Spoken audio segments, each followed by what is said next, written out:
आज हम लोग त्रिकोणमिति के बेसिक कॉन्सेप्ट को समझेंगे।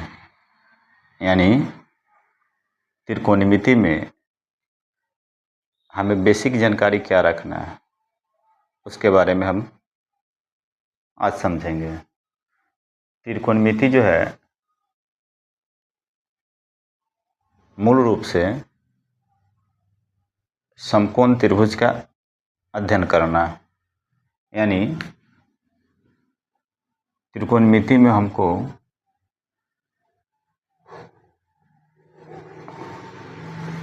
समकोण त्रिभुज का अध्ययन करना है।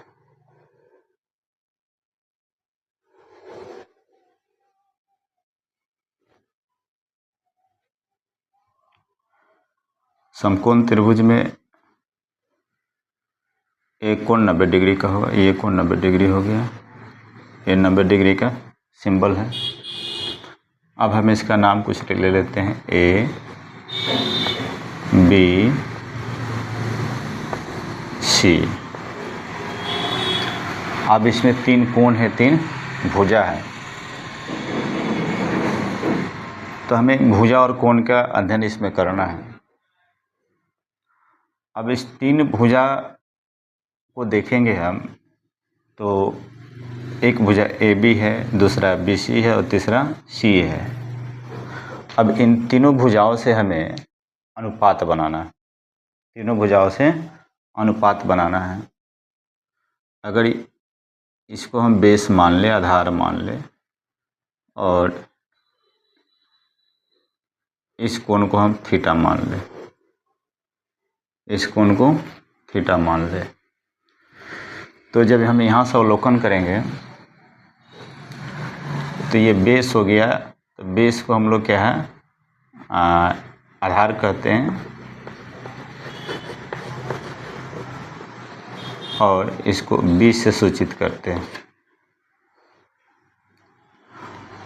और ये आधार होगा और ये क्या कहलाएगा, लंब कहलाएगा।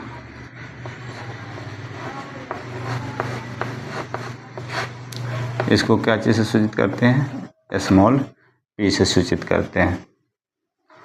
और AC को हम यहाँ पर कर्ण कहेंगे। इसको हम लोग H से सूचित करते हैं, स्मॉल h से। और ये सबसे बड़ी भुजा होती है समकोण त्रिभुज में। तो हम इन तीनों भुजाओं को लेकर के हैं अनुपात बनाएंगे, तो कुल 6 अनुपात बनता है।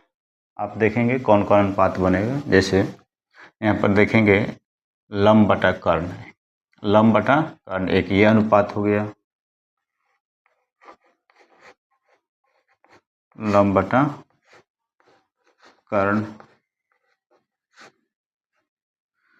दूसरा लंब बटा कर्ण हो गया, दूसरा आधार बटा कर्ण हो जाएगा,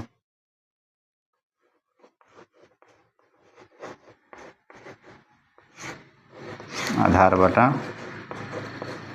कर्ण हो जाएगा। तीसरा लंब बटा कर्ण हो गया, आधार बटा कर्ण हो गया। तीसरा क्या है, एक लंब बटा आधार भी होगा।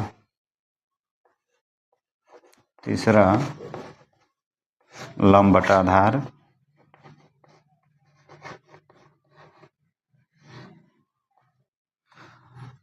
चौथा आधार बटा लंब हो जाएगा एक।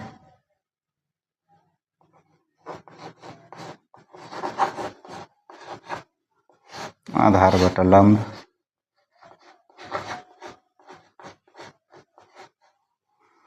और पांचवा एक ये हो जाएगा, ये लंब बटा कर्ण है, तो एक क्या अनुपात हो जाएगा, कर्ण बटा लंब हो जाएगा।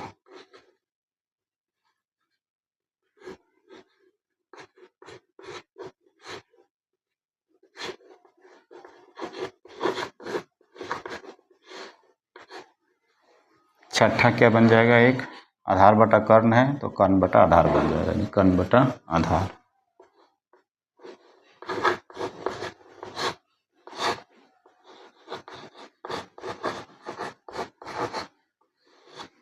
ये 6 त्रिकोणमितीय अनुपात बना, यानी समकोण त्रिभुज में।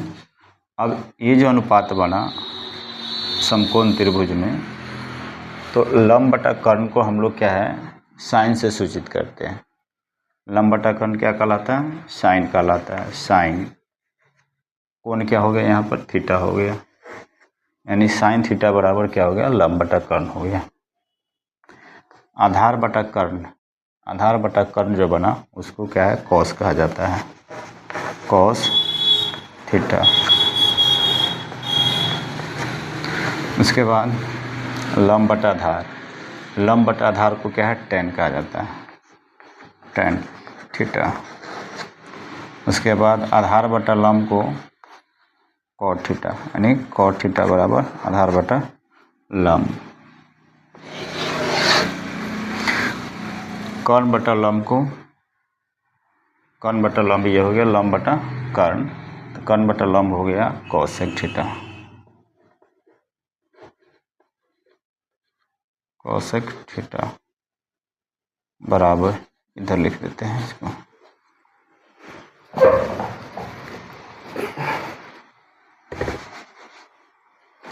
यानी ये कोसेक थीटा हो जाएगा।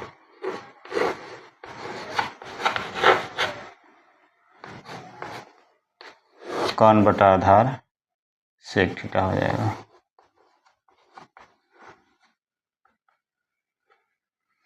ये 6 अनुपात है, ठीक है, समकोण त्रिभुज में। Sine, cos, tan, cot, cosec, sec. अब इसको हम क्या संकेत में भी लिख सकते हैं? लंब का क्या है? पी संकेत है, पी बटा एच, इसको बी बटा एच, इसको पी बटा बी, और इसको बी बटा पी, ऐसे लिख सकते हैं। ये कर्ण बटा लंब यानी एच बटा पी, कर्ण बटा आधार यानी एच बटा बी। ये क्या हो गया?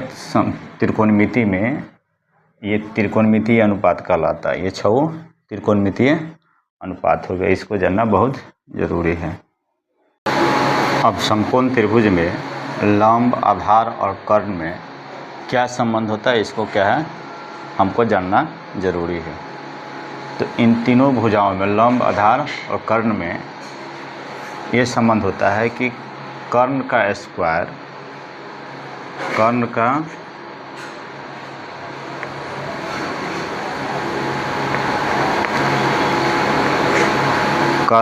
स्क्वायर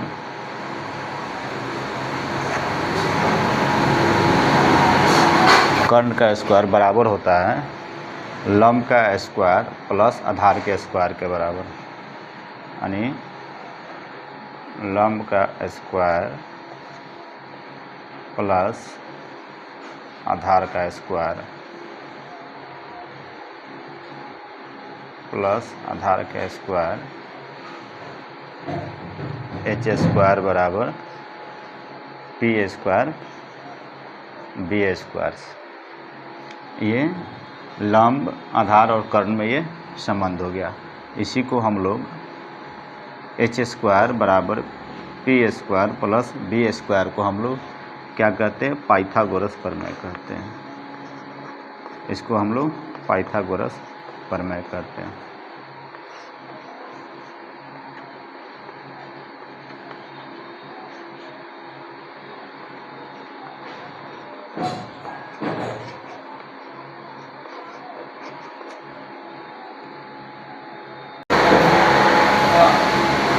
अब हम त्रिकोणमिति में उपयोग होने वाले कुछ सूत्र को देखते हैं।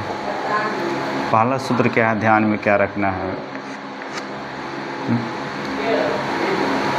साइन और कॉस, साइन और कॉस में क्या संबंध होता है इसको देखते हैं। तो sine square theta plus cos square theta is equal to 1 होता है। दूसरा क्या जानकारी रखना है? सेक और टैन में क्या संबंध होता है? Sec square theta minus tan square theta is equal to 1 होता है। तीसरा कॉसेक और कॉट में संबंध, cosec square theta minus cot square theta बराबर 1। चौथा tan theta into cot theta बराबर 1। पाँचवा sine theta into cosec theta बराबर 1 होता है। छठा कॉस इंटू सेक थीटा बराबर 1 होता है। इसके अलावा एक और फार्मूला है, इसको याद रखना है।